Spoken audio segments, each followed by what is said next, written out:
Abra comigo a sua Bíblia em Efésios capítulo 5. Efésios capítulo 5, versículo de número 8.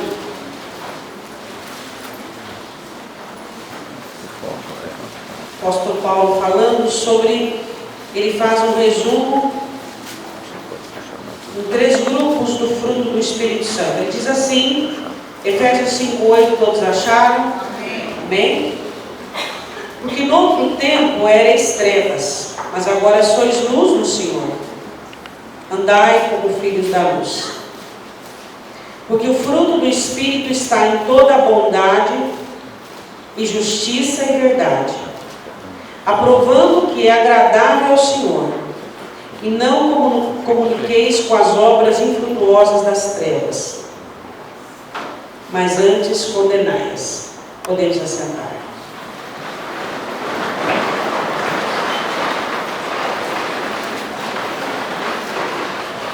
O apóstolo refere-se a nós como filhos da luz, aqueles que condenam as obras infrutuosas das trevas, que não se comunicam com elas e nem mesmo se nomeiam. E ele faz aqui uma abordagem sobre a frutificação do Espírito, e ele as coloca em 3 grupos: no grupo da bondade, no grupo da justiça e no grupo da verdade. Ou seja, o Espírito Santo de Deus foi derramado aos nossos corações para que nós nos tornemos bons, justos e verdadeiros. Este é o objetivo de Deus ao enviar o Espírito. Eu quero que você vá comigo em Lucas capítulo 13. Vai lá. Todo fruto do Espírito é bondade, justiça e verdade. Vá comigo em Lucas capítulo 13, essa parábola que ela é maravilhosa. É a parábola da figueira infrutífera. Fala-se de um homem que tinha uma vinha, que plantou uma figueira no meio de sua vinha. E ele foi buscar frutos nela e não encontrou. E ele quis arrancá-la. E então, o que tomava conta da vinha, provavelmente o vinhateiro, pediu mais um ano para que ele cuidasse dela, para que ela tivesse uma chance. Eu te vejo e me vejo como esse ano que temos de chance, que o Espírito Santo tem pedido a Deus. Sua vida é esse ano. Esse ano que o Espírito Santo de Deus, eu falo esse ano em forma comedida e restrita de tempo, onde nós recebemos diariamente a intercessão do Espírito Santo diante de Deus, gemendo com gemidos inexprimíveis, buscando oportunidade diante de Deus para que sejamos perdoados, agraciados, para que sejamos adubados, podados, injetados. A Bíblia diz assim em Lucas 13, 6, e dizia esta parábola: um certo homem tinha uma figueira plantada na sua vinha, e foi procurar nela fruto, não achando. E disse ao vinhateiro: eis que há 3 anos venho procurar fruto nesta figueira, e não acho. Corta, porque ocupa ainda a terra inutilmente? E respondendo ele, disse-lhe: Senhor, deixa este ano, até que eu a escave e a esterre. E se der fruto, ficará, e se não, depois a mandarás cortar. Nós somos filhos de Deus, somos pessoas que fomos chamadas das trevas e trazidas para a luz. Temos recebido de Deus uma porcentagem imensurável de todo recurso, tanto humano, emocional e espiritual. Olha para a sua vida e tente imaginar o que seria da sua vida sem a ação do Espírito Santo de Deus, sem a intercessão diária, como Paulo diz em Romanos, do Espírito Santo de Deus, em estercar você, adubar você, injetar em você princípios, oportunidades e graça todos os dias para que você não seja cortado. Muitos, por menos do que eu e você, já foram cortados. Muitos que tiveram menos oportunidade do que nós, muitos que, quem sabe, cometeram até menos erros do que nós, já foram cortados. Mas eu olho para a minha vida e para a sua vida, e eu nos vejo como aqueles que recebem a intercessão do Espírito Santo de Deus, para que esse ano se faça uma obra que valha a pena em nossa vida. Uma obra drástica.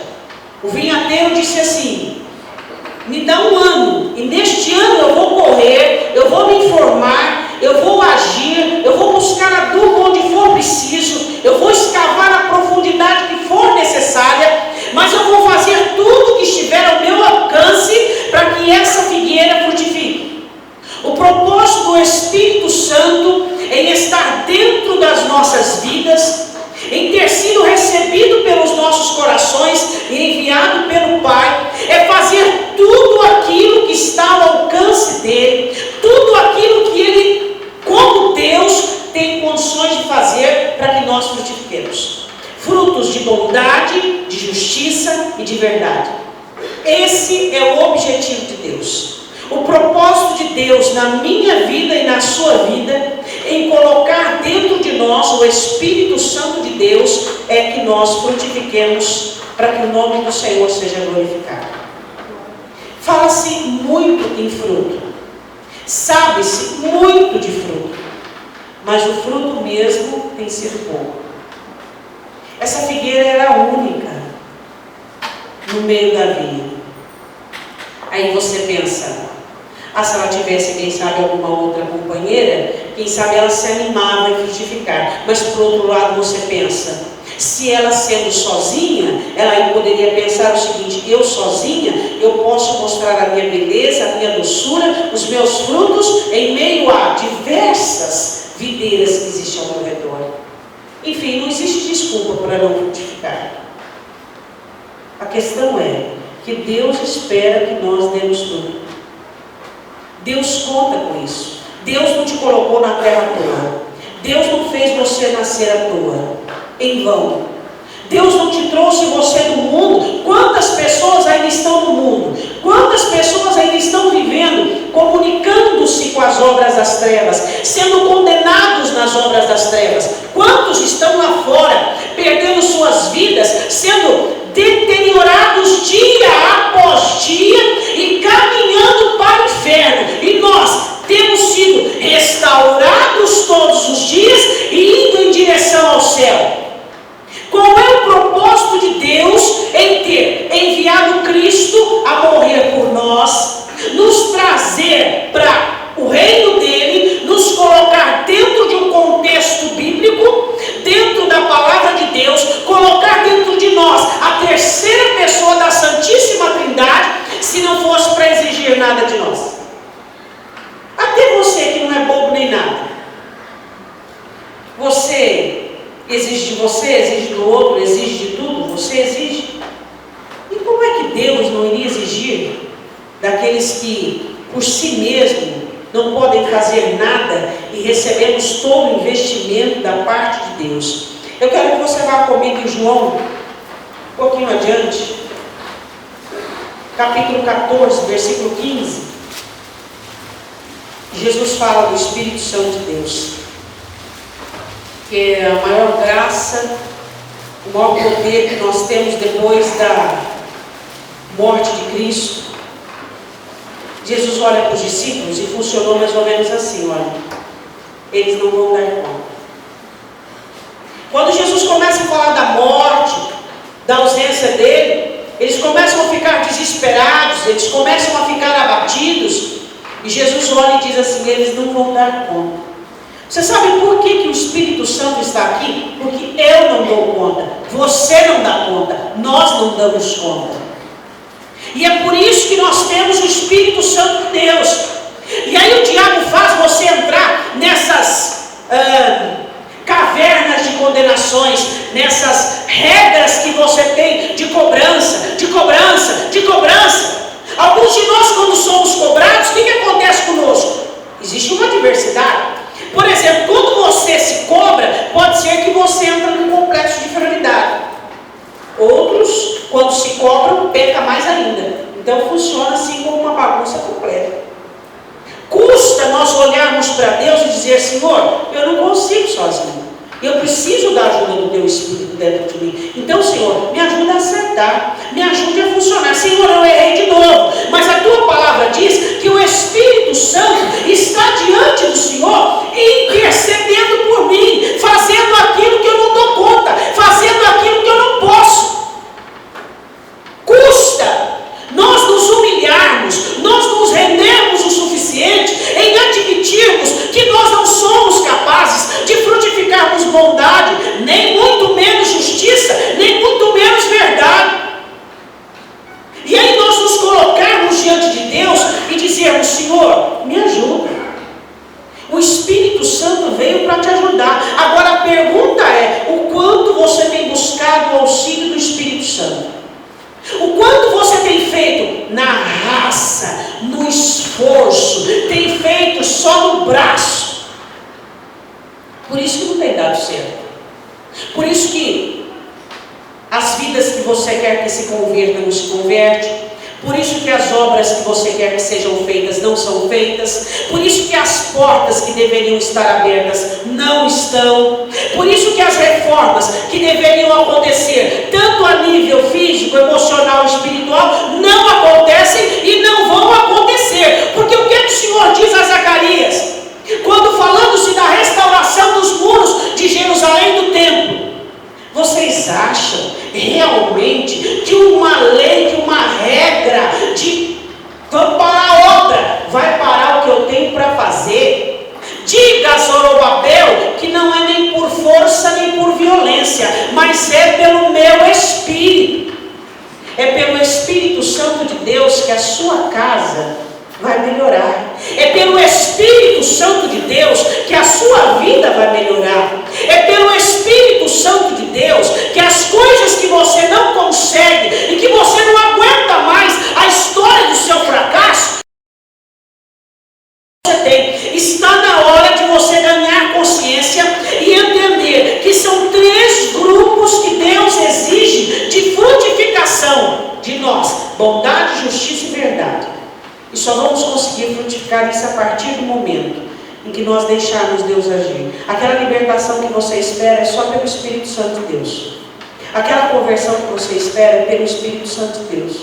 Aquela explosão que você espera, eu não sei de onde é que você espera, mas aquela explosão é só pelo Espírito Santo de Deus. Não tem como ser por braço, não tem como ser por força e não tem meio de violência. Nós precisamos reconhecer isso.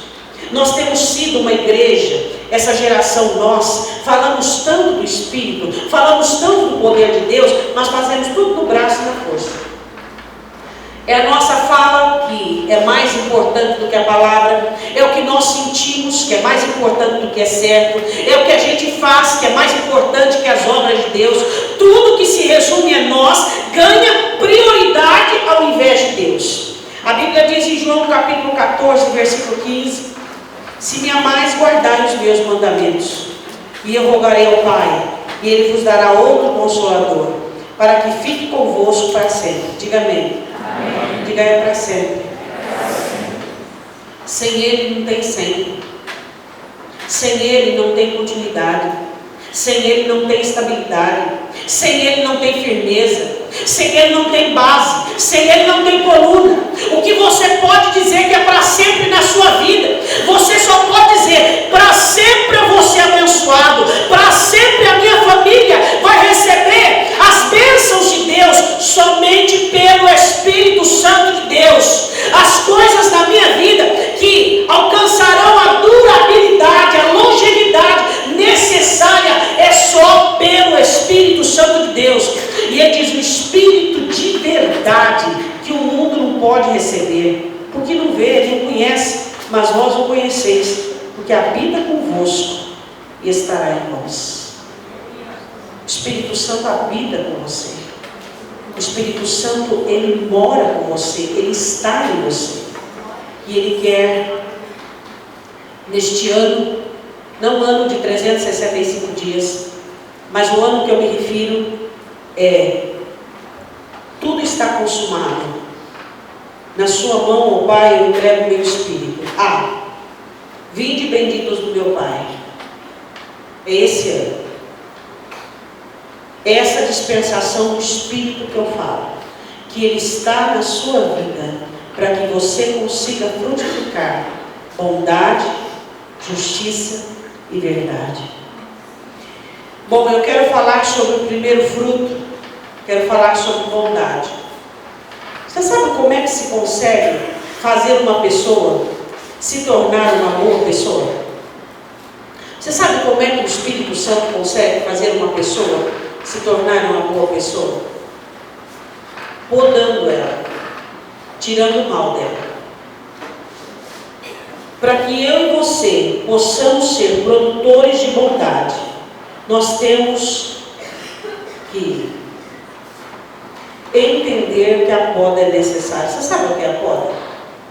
Quando uma árvore é podada, ela fica murcha, fica feia, sem vida. Mas foi tirado dela toda a aparência.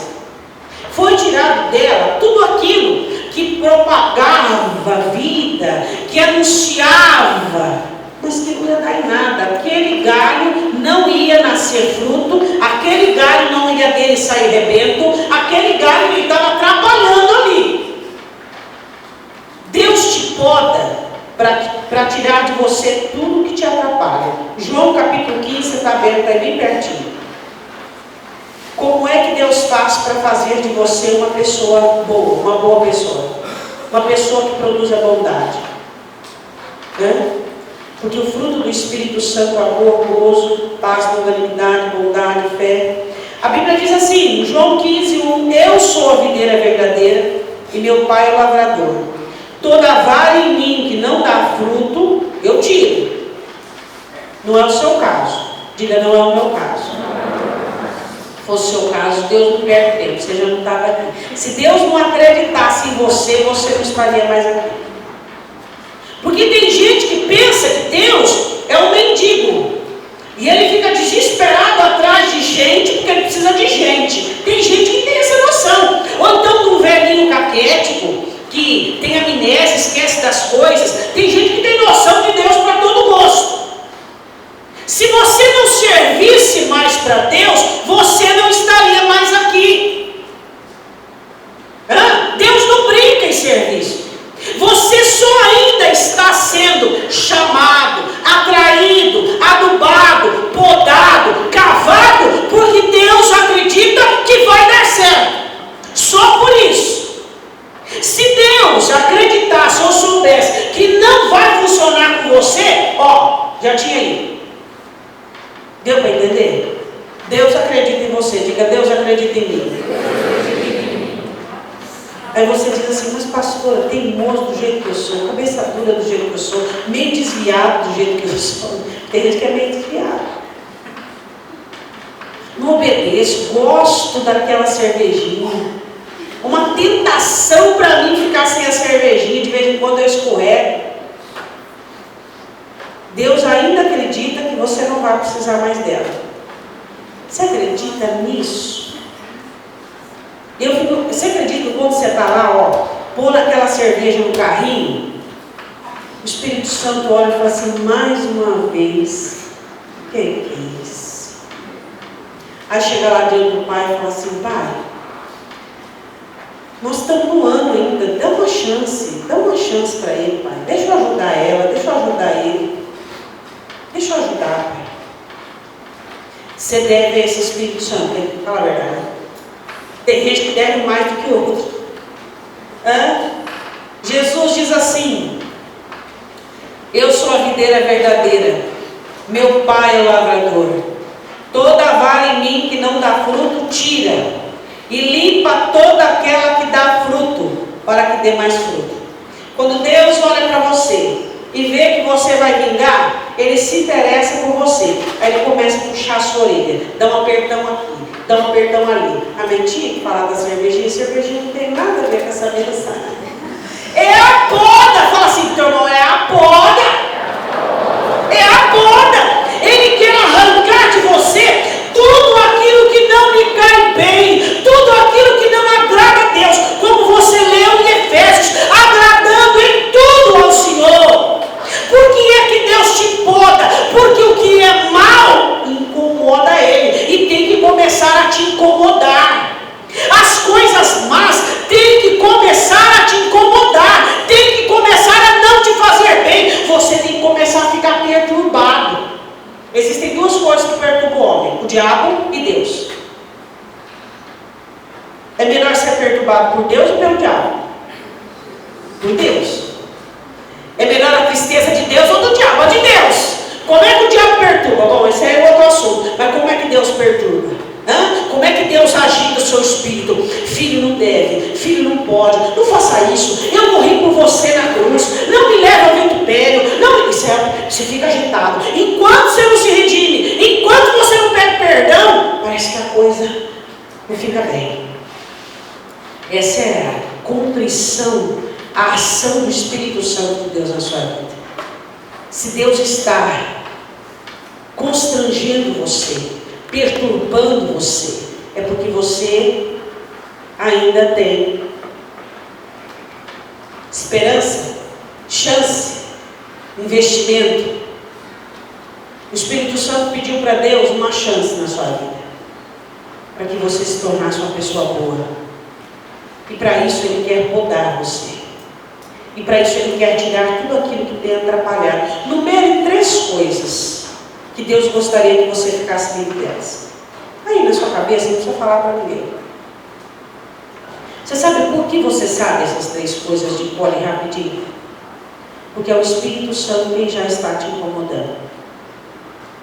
Essas 3 coisas já estão no alvo do Espírito para desaparecer da sua vida. Você pode dizer glória a Deus? Glória a Deus. Ele é Deus. Sua vontade não é páreo para Ele. Seus desejos não é páreo para Ele. A partir do momento que você se humilha e você diga assim: Senhor Deus, tenha misericórdia da minha vida, eu preciso ser limpo deste mal. Deus está trabalhando para limpar você dos males que te impede de alcançar isso aqui. Versículo 7. Lê. Isso aqui. O que eu ganho? Porque crente gosta de ganhar, né? Crente gosta, sabe como crente gosta de ganhar? Crente gosta de ganhar. Não é errado querer ganhar. O que você ganha? Lê o versículo 7. Se vós estiverdes em mim e as minhas palavras estiverem em vós, olha o que ganha a gente limpa. Pedirei o que quiserdes e será poder na oração, objetividade na oração, força na oração. A partir do momento em que o Espírito Santo começa a limpar seu coração, a tirar de dentro de você aquilo que está sendo empecilho para que as suas orações não sejam ouvidas. A poda vem para te tornar uma pessoa boa, alguém que tem poder na oração, alguém que planta sementes e que tem condições de colher. Jesus diz assim no versículo 3: vós já estáis limpos pela palavra que vos tenho falado. Diga: o que me limpa, o que me poda é a palavra de Deus. Ele diz no versículo 4: está em mim e eu em vós, como a vara de si mesmo não pode dar fruto, se não estiver na videira, assim também vós, se não estiverdes em mim. Eu sou a videira e vós as varas. Quem está em mim, eu nele, está muito fruto, porque sem mim nada podeis fazer. Versículo de número 8: nisto é glorificado meu Pai, que deis muito fruto. Você sabe por que Deus quer que você dê fruto? Porque toda a glória é de Deus, e Deus, Ele é glorificado. Glória a Deus. Glória a Deus. Quando você dá fruto, você frutifica a bondade, o Espírito Santo diz glória a Deus. Os anjos dizem glória a Deus. As nuvens intercedem testemunhas dizem: glória a Deus! Glória a Deus! Um ser que era caído, sucumbido nas trevas, totalmente entregue ao pecado, que comunicava com as obras infrutuosas das trevas, que estava em condenação, hoje consegue ser uma boa pessoa, consegue amar o próximo, consegue perdoar o próximo. Por quê? Porque no que consiste o fruto da bondade?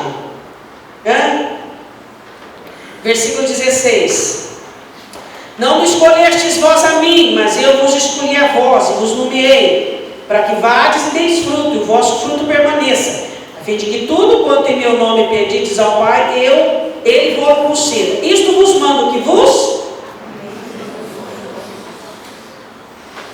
Quando é que você diz: eu sou um cristão que frutifica o fruto da bondade? 3 grupos que se qualifica as obras do Espírito em nós: bondade, São Paulo em Efésios 5,17. Aí você olha, 5 do 8 ao 11. Aí você olha e diz assim: espera um pouquinho. Então, eu tenho que amar o meu irmão para ser bom. Não, mas não é só amar o irmão. Você tem que amar o irmão, amar o inimigo. Você tem que abençoar quem te persegue. Você tem que orar por quem te persegue. Você tem que perdoar instantaneamente. Esse negócio de perdoar igual o carnê dessas casas Bahia não funciona. Agora não é carnê, agora é cartão, né? Não funciona, esse perdão não funciona. Esse perdão não é perdão. O perdão do cristão tem que ser imediato. Falhou, e o perdão é dever. Eu vou pensar se eu vou te perdoar. Não, perdão é dever, é obrigação do cristão. Alguém te fez mal? Perdoa. Alguém te fez mal? Perdoa. Por quê? Porque a poda vem para arrancar de você essa sistemática de dificuldade que você tem de não perdoar. Porque se Deus te perdoou, por que você não vai perdoar? Deus perdoou você, por que você não vai perdoar o próximo? Quem somos nós para negarmos perdão a quem de direito é o perdão? Quem somos nós? Nós temos que perdoar o nosso próximo, porque fomos perdoados por Deus. Diga assim: assuma no fruto da bondade é o amor ao próximo. Você ama o seu próximo? É fácil amar, irmãos, quem te faz bem. É muito fácil amar quem não te prejudica. Mas aí nós seríamos como os ímpios de Jesus. Nós temos que amar mesmo os nossos inimigos, aquele que nos faz mal. Aí não somos cristãos, de verdade. Do contrário, nós podemos ser qualquer outra coisa, simpatizante, evangélico, qualquer outra coisa, mas cristão nós não somos. Eu só produzo o fruto da bondade quando eu amo o meu próximo, como a mim mesmo. Bom, agora vamos para o fruto de justiça. Vamos comigo em Isaías capítulo 61. Isaías capítulo 61, vamos lá. Uma palavra profética do profeta que diz sobre a ação do Espírito Santo na vida do Senhor Jesus Cristo. Isaías capítulo 61. Jesus Cristo veio e rogou ao Pai que nos desse o Espírito Santo de Deus, para que nós fôssemos podados. Ele diz assim: se você está em mim, tem dado fruto, eu vou te podar, vou te limpar. Não é fácil ser limpo, mas é necessário. Porque se nós não formos limpos de coração, nós não veremos a Deus. Nós temos que ter um coração limpo. Isso você não está fazendo esse bem para ninguém, você está fazendo esse bem para você mesmo. É por minha causa que eu tenho que ter um coração limpo. É por sua causa que você tem que ter um coração limpo. Isaías capítulo 61, versículo de número 1, diz: o Espírito do Senhor Deus está sobre mim, porque o Senhor me ungiu para pregar boas novas aos mansos, enviou-me a restaurar os contritos de coração, e proclamar liberdade aos cativos, e abertura de prisão aos presos, a pregoar o ano aceitável. Diga glória a Deus. Este é o ano aceitável. É o tempo que o Espírito Santo disse ao Pai: Pai, me dá uma chance, eu vou preparar um povo para estar aqui. Um povo chamado igreja. Um povo sem mancha, sem ruga, sem mácula. E o dia da vingança do nosso Deus e a consolar todos os tristes. e a ordenar acerca dos tristes de Sião, que lhes dê glória ao invés de cinza, óleo de gozo ao invés de tristeza, vestes de louvor ao invés de espírito angustiado, a fim de que se chamem árvores de justiça, plantações do Senhor, para que Ele seja glorificado. O que tem a ver com a restauração sua emocional e espiritual com frutos de justiça? O que tem a ver? Você já parou para pensar nisso aqui, ó? Você já parou para pensar nisso?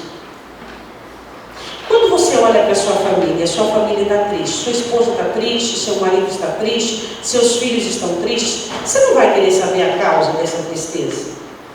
Você gosta de ver sua família feliz? Quem é que gosta de ver a família feliz? Bem, alegre. Todos nós, não é? Você acha que Deus gosta de ver a família dele triste? Na sua opinião hoje, pelo seu aspecto que você vê, hoje os crentes são mais tristes ou mais alegres? Quem que eles são? São mais tristes, né? Por quê? Por que você acha que os cristãos são mais tristes do que alegres? Mais infelizes do que felizes? Jesus disse assim que veio e que a unção do Espírito estava sobre ele para que ele proclamasse a liberdade para nós, que não fôssemos mais escravos dos nossos desejos, escravos dos nossos anseios, escravos da nossa concupiscência, que o mundo não exercesse mais domínio sobre nós e que nem Satanás pudesse mais nos obrigar a fazer aquilo que viesse a trazer destruição às nossas vidas. E depois dessa liberdade proclamada, ele viria fazer algumas trocas. A primeira troca que ele faz, diz no versículo 3, tirar a tristeza e dar glória. Qual a diferença de tristeza e glória? A tristeza é um sentimento da alma. A glória é uma moção do espírito. A tristeza é a sua alma que entristece por aquilo outro. E a glória é uma ação do Espírito Santo em sua alma, em seu espírito, onde você consegue dar glória a Deus, onde você consegue dar graças a Deus, onde você consegue enxergar o que Deus tem feito, as maravilhas de Deus, as proezas de Deus, a criação de Deus, e você se alegra porque Deus é real na sua vida, não é nada utópico, não é nada irreal. Então ele arranca a tristeza, que é um contexto emocional, porque você fica triste porque o pneu do carro quebrou, você fica triste porque alguém te ofendeu, você fica... Por que você fica triste? Coisas banais, coisas comuns, coisas... E a glória vem por quê? A glória vem da ação do Espírito Santo na sua vida. E você começa a observar como Deus é grande, como Deus é maravilhoso. Você já pensou como é que Deus é grande? Como Ele é maravilhoso? Quantos laços de morte, de praga, de peste Ele já te livrou? Você está de pé porque Ele te sustentou. Você pode comer, ir, vir, beber. Você pode dormir, descansar, desfrutar, porque Ele está regendo toda a situação. Você já parou para pensar nisso? A glória de Deus em sua alma, em seu espírito, faz com que você tenha uma alegria perene, uma alegria perpétua, não uma alegria dentro de um contexto que daqui a pouco acaba, mas uma alegria que jorra da fonte. Tristeza são aqueles que não conseguem ser alcançados pela justiça de Deus. Sabe o que é questão de justiça? Deus olhou para você pelo diabo condenado. Deus olha e bate o carimbo, absolvido. Escravo, livre. O que mais? Triste, cheio de glória. Acabado, recomeço. Destruído, abençoado. Isso é glória. Essa é a obra que Deus tem a fazer na sua vida. Mas o que acontece conosco? Nós ficamos cercados, rodeados com essa inflamação satânica sobre as nossas vidas e nós abandonamos a glória e nos voltamos à tristeza.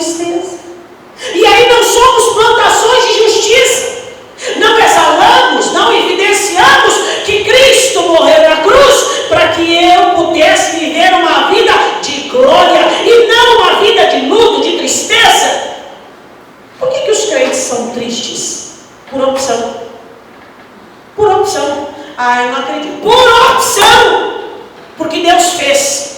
Deus enviou Jesus. Jesus fez. Ele morreu. Deus enviou o Espírito pelo rolo de Cristo. O Espírito faz, trazendo os cristãos para a glória. Para a glória. Onde a alegria é natural. Onde a salvação é primazia, é primado. Onde tudo que Deus tem criado é para te inspirar, é para te levantar. Você levanta de manhã e você diz: meu Deus, que dia glorioso, que dia maravilhoso. E o Espírito Santo está ali te levantando. Mas o diabo também está ali, querendo que você se entristeça porque é segunda-feira, porque você tem aquela conta para pagar e você está com dó de pagar, querendo que você se entristeça por aquilo outro. E a tristeza é uma coisa tão comum que deixou de ser pecado na concepção dos crentes. Ser triste por opção é pecado. Hoje os cristãos interagem com a tristeza como se fosse uma coisa normal. Eles dizem assim: acho que hoje eu vou ficar triste. Aí você fala: por que hoje eu vou ficar triste? Eu não sei, o dia está tão nublado, está chovendo, acho que hoje eu vou ficar triste. Eles não sabem que quando eles ficam tristes, não tem glória, não sobe glória, não sobe incenso, não sobe aroma. Que quando o Filho de Deus fica triste, quem ganha são as trevas, quem ganha é Satanás. O reino de Deus deixa de ser estabelecido no coração dos homens, para que as obras das trevas ganhem espaço. Você acha que você ficar triste é só um contexto emocional? Não! Tudo que tem a ver com você tem a ver com o reino de Deus e com o reino das trevas. Você precisa entender isso. Os cristãos ficam tristes com tanta facilidade, como uma questão de opção de escolha. Hoje eu vou ficar triste, como se fosse uma coisa assim: depois amanhã melhora. E se o diabo grudar no você aí, o espírito de angústia grudar no você e demorar para sair? E aí, como é que faz? Às vezes nós brincamos com coisas perigosas. Analise sua tristeza, se ela tem uma razão de existir. Se ela é uma tristeza legalizada, ou seja, dada por Deus. Se ela é resultado de uma contrição. Se ela é resultado de um arrependimento verdadeiro, genuíno. Se ela é um resultado de um Espírito Santo ter agido na sua vida. Agora você vai abrindo o coração para tristezas sem forma, sem objetivo algum. O Senhor diz: eu tirei a tristeza e lhes dei glória, ao invés de cinza. Sabe uma das coisas que mais faz o homem ficar triste? Eu preguei sobre isso sexta-feira: cinza. Você sabe o que é a cinza? A cinza é o resto do que o fogo queimou. A cinza é o passado. A cinza é o que ficou. Eu não vou repetir a mensagem de sexta-feira, mas eu só vou fazer uma pergunta para você. O que está à sua frente não é mais interessante do que ficou para trás? Ficou para trás você já conhece, já sabe, já saturou já. O que tem à frente é maravilhoso. É maravilhoso. Isso não te anima, isso não tá. Mas eu tive uma história muito triste. Tá bom, mas agora você vai ter uma história muito, muito, muito feliz. Porque quem diz isso é o dono dela, é o tudo. É isso que nós temos que entender, irmãos. O Senhor diz: eu arranquei, cheguei nos tristes e tirei a cinza e dei glória. Nós preferimos às vezes ficar com aquilo que passou. Eu nunca vi ficar remoendo. Não vou falar aquilo que eu falei sexta-feira não, você entendeu, né? Não vou. Mas nós preferimos ficar remoendo aquelas coisas que sexta-feira eu falei uma coisa meio nojenta, mas já foi.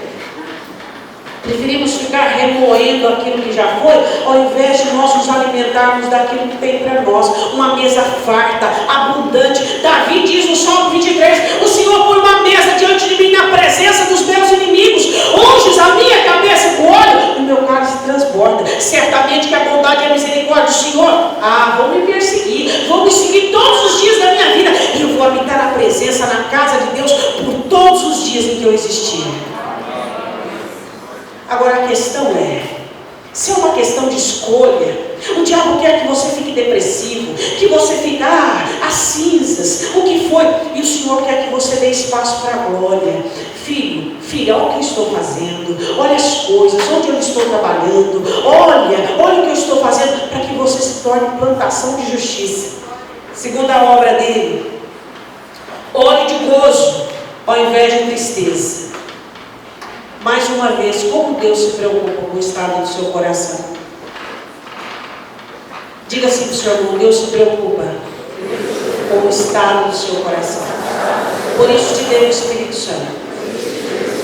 O Espírito Santo está aí dentro de você, meu irmão, para tirar a cinza e dar glória, para tirar a tristeza e dar óleo de gozo. Derrama óleo sobre a minha cabeça, me capacita, me revigora, me fortalece, me levanta, me sustenta, me restaura, para que eu comece de novo, para que eu tenha ânimo, para que eu tenha vigor. Está tudo lá, está lá diante de você, todas as obras para serem feitas, as portas escancaradas e abertas, mas cadê a coragem para levantar e para assumir o que Deus tem? Deus olhou para Josué e disse: Josué, é teu. Se, qual foi a condição? Você pôr a planta do pé. E para pôr a planta do pé você tem que ter ânimo. Você tem que pôr a planta do pé. Mas a planta do teu pé muitas vezes está assim, né? Você sabe quando é que a planta do pé está assim? Quando é que a planta do teu pé está assim? Quando você está deitado, né? Planta do pé assim não conquista nada. Só planta do pé assim. Você tem que se posicionar. O diabo quer que você fique triste, abatido, atrás de cinza, para que você não seja a plantação de justiça.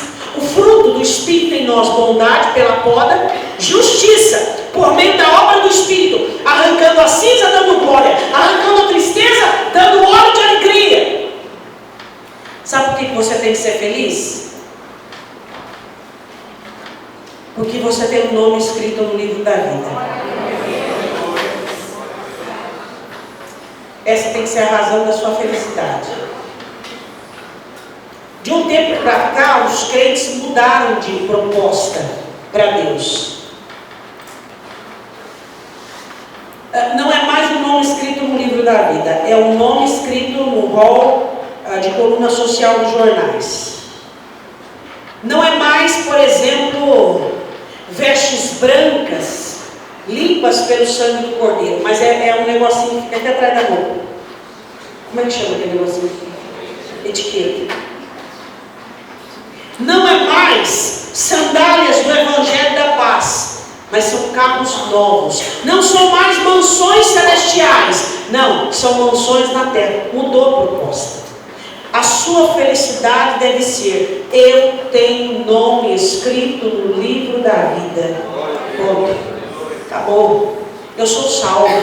Eu sou salvo. Deus, eu sou salvo. Chega de cinza, chega de passado, chega que não deu certo, vai dar certo agora, porque Deus está comigo. Ele é o meu auxílio.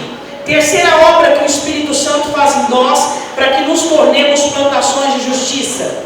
Ele diz: vestes de louvor, ao invés de espírito angustiado. O espírito angustiado é uma tendência. Você conhece o espírito angustiado? Ah, mas isso aqui devia estar assim.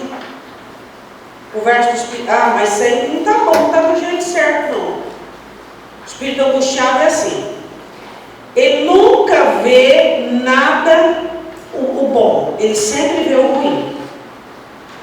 A murmuração para o espírito angustiado é música. Você fala para ele: canta, ele começa a murmurar. O espírito angustiado, tudo que ele olha, ele vê um defeito. Esse não serve por isso, aquele não serve por aquilo, aquele não presta por causa de outro. Tudo. O espírito angustiado, tudo que ele olha é deprimente, tudo que ele fala é deprimente. Por quê? Porque ele tem uma angústia crônica. A angústia dele não é um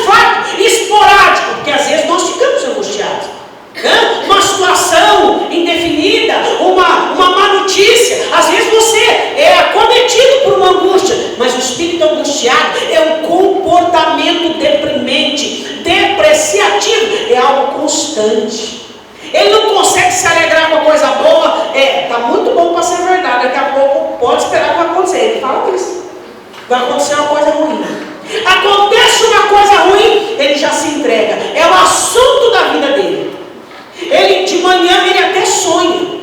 Aí ele fala, Deus falou comigo no sonho, mas não é que Deus falou com ele. Ele ficou pensando tanto, que aí ele já montou uma tragédia na cabeça dele. Esse é um espírito angustiado. Ele não consegue projetar nada de bom. Ele não consegue enxergar coisas boas. Então o projeto de Deus não é só tirar a tristeza e dar glória. Não, tirar a cinza e dar glória. Nem tirar o segundo, a tristeza e dar hora de gozo. Mas também tirar o espírito de angústia e dar vestes de louvor. Você tem espírito de angústia? Tudo é em termo pejorativo, tudo você põe defeito, tudo você olha numa conotação difícil, nada para você é inspirador, a coisa está indo bem, está caminhando bem, mas você gosta, parece que gosta. Mas isso aqui pode dar errado, mas isso aqui pode dar... Não estou falando de prudência, estou falando de gente mesmo assim, aquela urucubaca. Entendeu? Não estou falando de prudência. Prudência é uma coisa. Um ser prudente, prudência é uma bênção. Eu estou falando de pessoas que não conseguem desfrutar de Deus, as coisas boas que Deus faz. Não conseguem olhar as oportunidades que Deus dá. Não conseguem olhar, tem uma coisa ruim, mas você pode procurar mais que uma, mais que duas, até 10 melhores, porque você vai encontrar. Você vai encontrar, porque Ele é Deus. E quando Ele fez uma obra na sua vida, Ele fez para valer. Se você olhar no espelho, você chega na sua casa e se olha no espelho, você poderia dizer que você é feliz, que você é triste ou que você é mais ou menos? Aí você define aí o que é esse mais ou menos. Eu pus mais ou menos porque tem os que iam dizer mais ou menos. Você é triste, você é feliz ou você é mais ou menos? Quando você olha no espelho e você se enxerga, quem é você? A maioria das vezes nós somos muito mais tristes do que qualquer outra coisa. Sabe por quê? Porque nós optamos pelas cinzas ao invés de glória. Optamos pela tristeza ao invés do óleo que refresca, que traz alegria, que traz gozo no nosso coração. Optamos pelo abatimento, pelo espírito de angústia, por essa coisa depreciativa. As notícias ruins ficam, incrustadas na nossa boca. Tem crente que parece aqueles jornais às 6 horas. Já ouviu falar? Eu desafio você, alguma notícia boa naquele jornal. Que jornal lá que passa lá, não sei como chama. Você já viu alguma notícia boa daquilo lá? Tem crente que é igualzinho. Já viu assim, mãe salva o filho, o marido volta, mas isso aí não dá ibope. Só tragédia dá ibope. Se a sua fala tem um contexto ruim, sua vida não vai ser diferente. Se escutou uma coisa ruim, não leva ela para frente, morre ali. Morreu ali. Não fica contaminando a sua vida com aquilo. Morreu ali. Acabou, não tem mais jeito, não vai sair daqui. Eu não vou ser um portador de más velhas. Eu vou ser um portador de boas novas. Eu vou falar de coisas boas. Eu não vou portar coisas ruins. Eu não vou ter um espírito de angústia. Não, eu vou ter uma veste de louvor, a fim de que sejamos árvores de justiça. Deus quer que eu tenha em você frutos de bondade por meio da poda, árvores de justiça por meio da transformação que só o Espírito Santo pode fazer em você. Vá comigo em Cantares, capítulo 4. Você lembra do texto inicial que nós lemos de Paulo em Efésios? O que dizia lá? Cantares, capítulo 4. Dizia que o fruto do Espírito se resume em frutos de bondade, de justiça e de verdade. A bondade Deus vai conseguir em mim por meio da poda. A justiça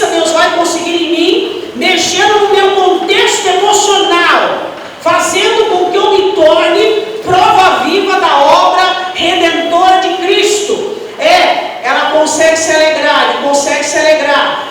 Ele consegue deixar o passado e viver o presente. Ele consegue vestir vestes de louvor, ao invés de espírito de angústia, a obra redentora de Cristo. Porque a alegria do Senhor é a sua força, e a tristeza de Satanás é a sua fraqueza.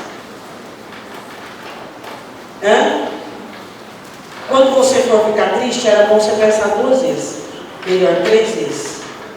Porque às vezes você já acostumou tanto com a tristeza, que às vezes, você viu que até às vezes sorrir para as pessoas é constrangedor.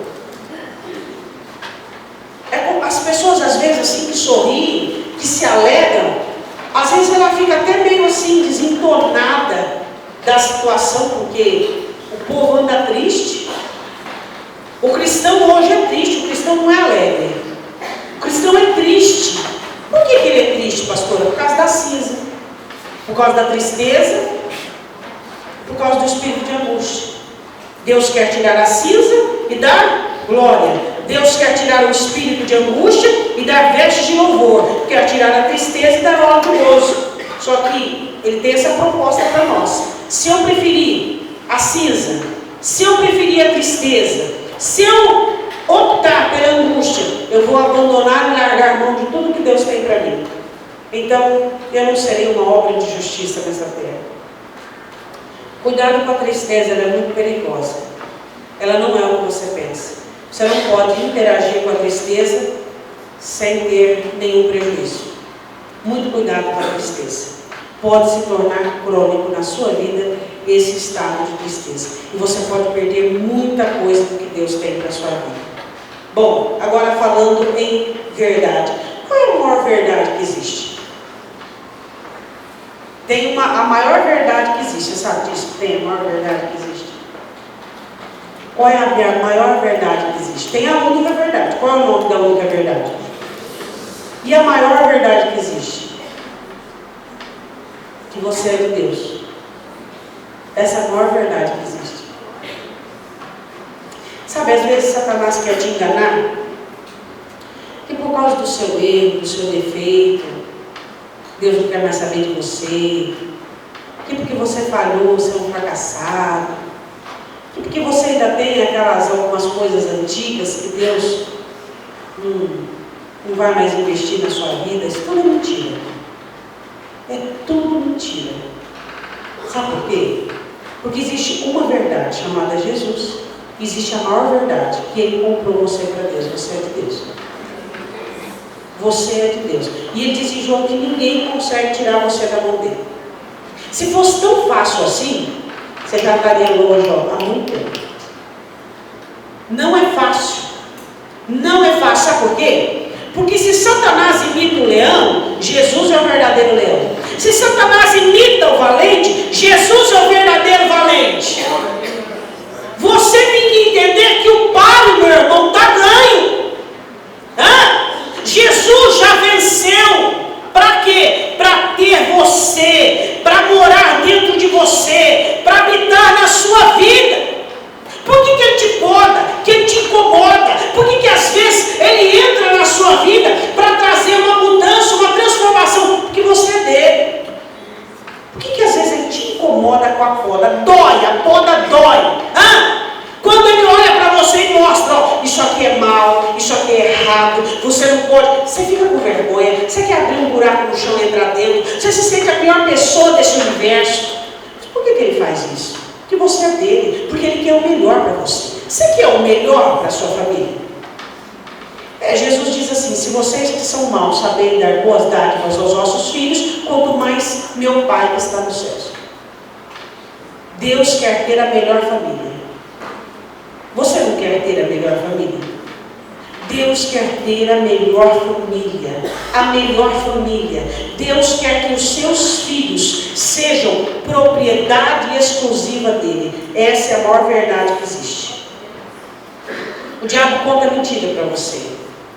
Que você não tem jeito, que as coisas não mudam.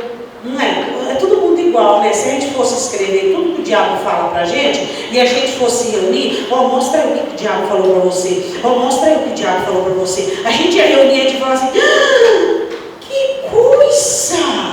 Ele fala tudo igual!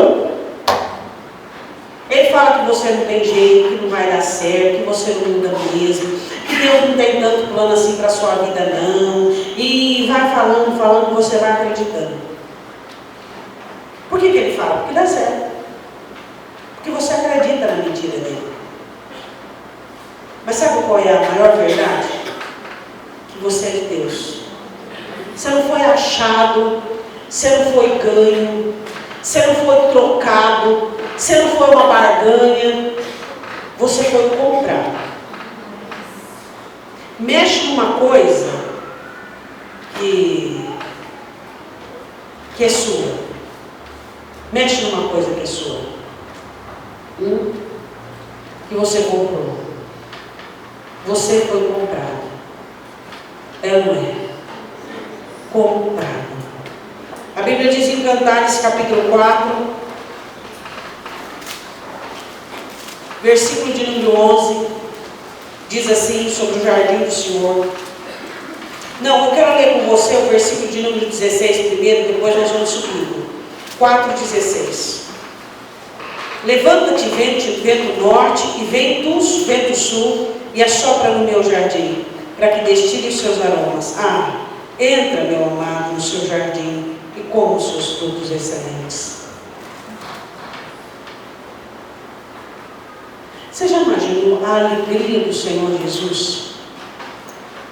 Em olhar para o seu coração, para a sua alma, para a sua vida, que era toda estragada, e olhar o Espírito Santo apresentar você para o Pai, arrumadinho, bonito, acertado, concordando com Deus, trabalhando junto com o Senhor Jesus. Você imaginou o Senhor ali desfrutando, como você leu a parábola de Lucas, que não tinha fruto.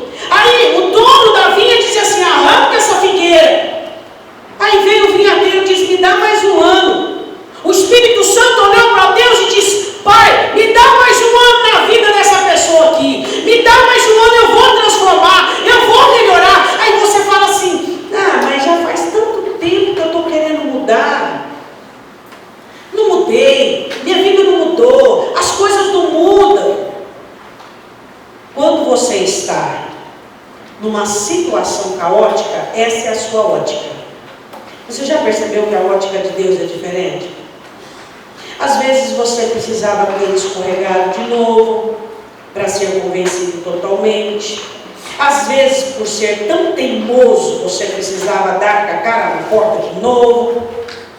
Mas nunca nada fugiu do controle de Deus. Às vezes nós achamos que Deus, Ele fica preocupado quando alguma coisa dá errada na sua vida, ou quando Deus tem o domínio e o controle sobre todas as coisas, Ele é soberano. Sabe aquelas crises que você teve? Ele estava lá, no controle de tudo, não saía do controle.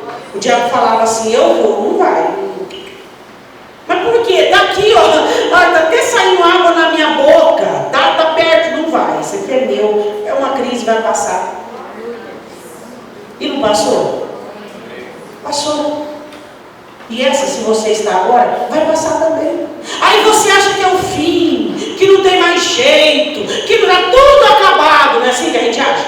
Está tudo acabado, tudo vira branco e preto, não tem mais beleza, não tem mais flor, não tem mais vida. Aí você começa com aquela caça. Você começa a olhar tudo que está estragado, começa a olhar o defeito de um, o defeito do outro, tudo na tua vida que está torto. Aí você aumenta, aí vira uma coisa de louco.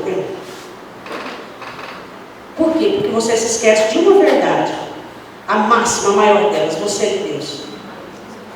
E às vezes Deus permite que ventos soprem para que eles sintam o cheiro dos aromas dos quais Ele tem semeado e plantado na sua vida.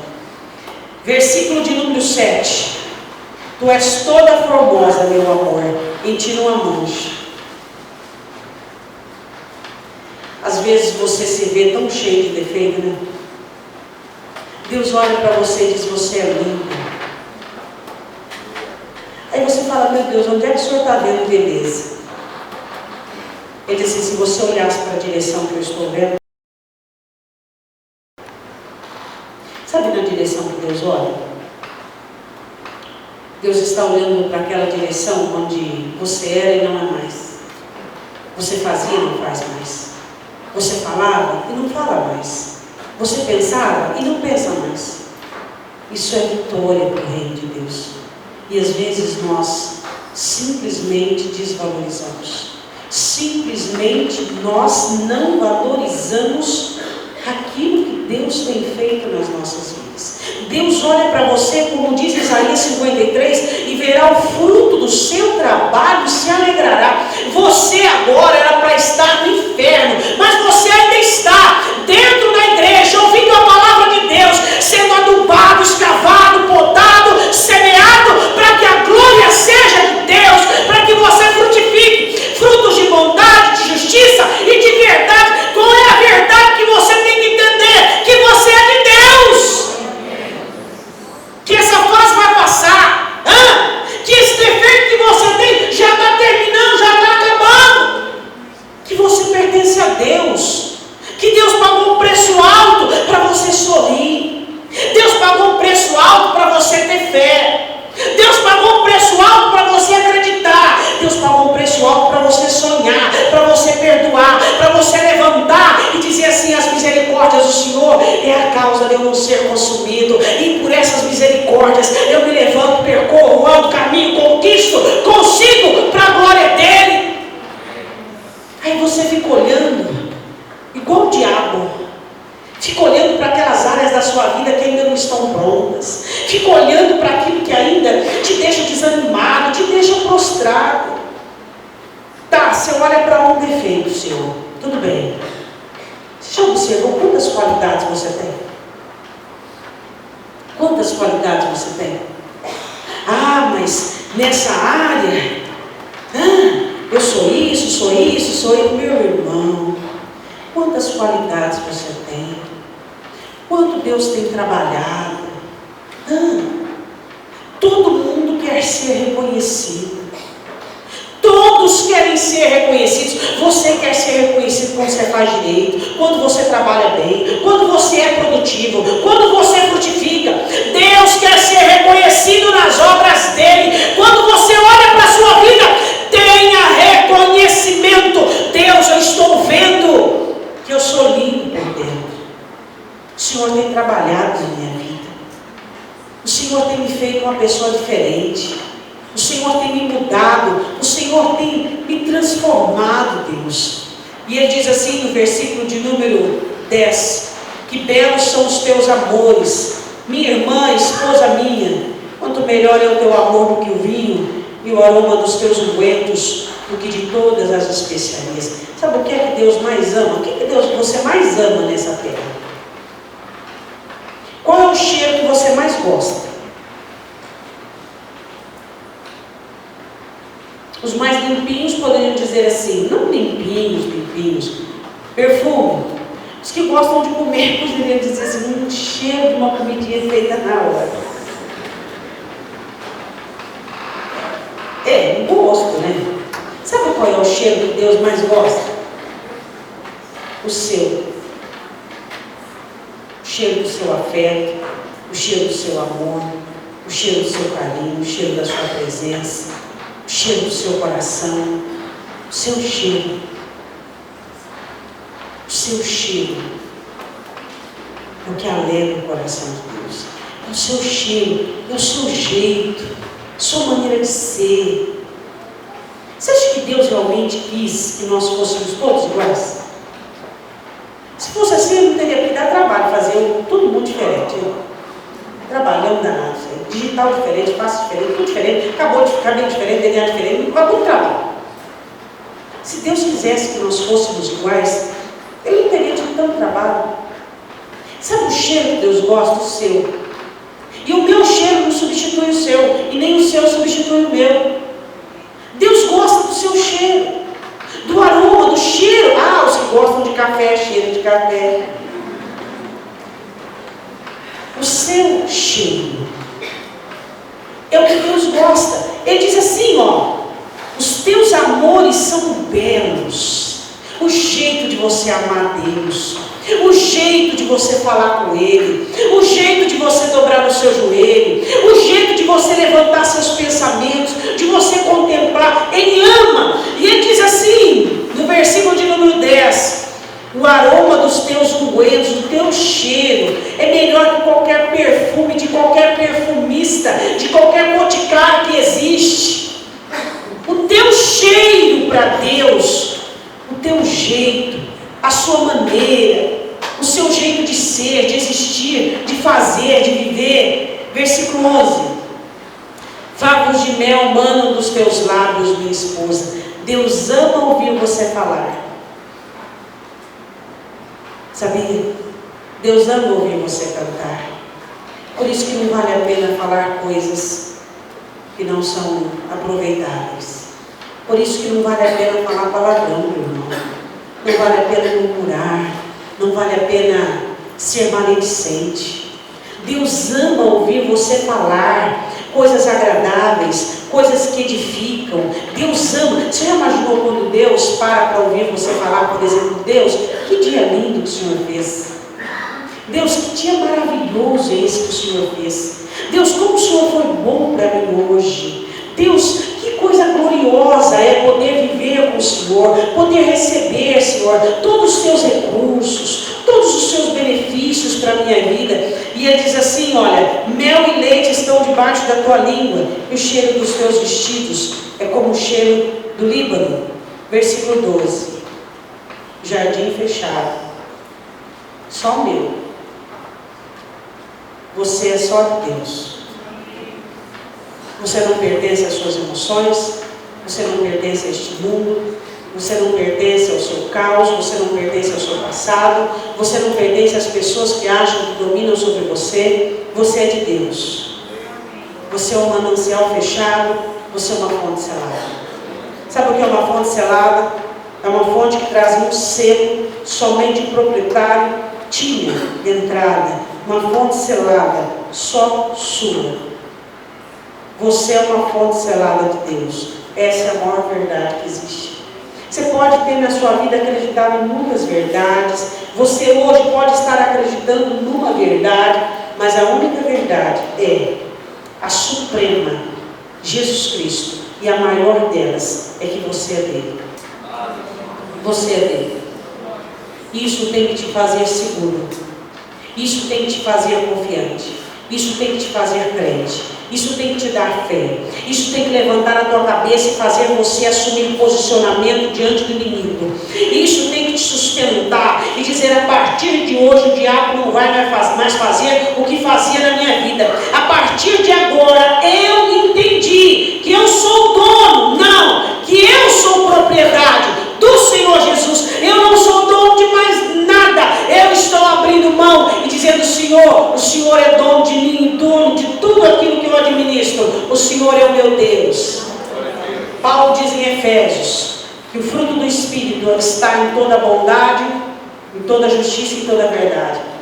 Deus faz você bom quando te poda. Deus faz você justo quando muda o teu estado emocional e espiritual. Deus faz você verdadeiro quando você entende que não é seu, que é de Deus. Aí está todo o fruto do Espírito Santo de Deus.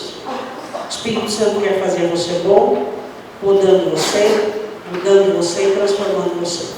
O Espírito Santo quer fazer de você uma pessoa justa, fazendo você entender que tristeza, que espírito de angústia e que abatimento e cinza não é para você. E que você tem um Senhor que morreu na cruz para que você não viva mais o passado, as cinzas. Que você tem um Senhor que morreu na cruz para que você não se sucumba na tristeza. Que você tem um Senhor chamado Jesus que você não pode mais viver debaixo do espírito de angústia. Que o Senhor Jesus é aquele que te dá glória ao invés de cinza. Você crê nisso? Amém. Você crê nisso? Amém. E Ele te dá o que mais? Óleo de alegria, ao invés de tristeza. E o que mais? Vestes de louvor, ao invés de espírito angustiado. Essa é a justiça de Deus.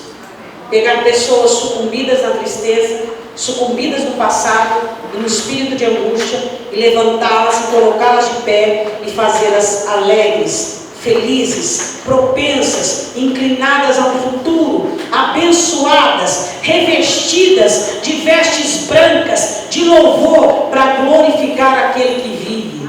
Amém?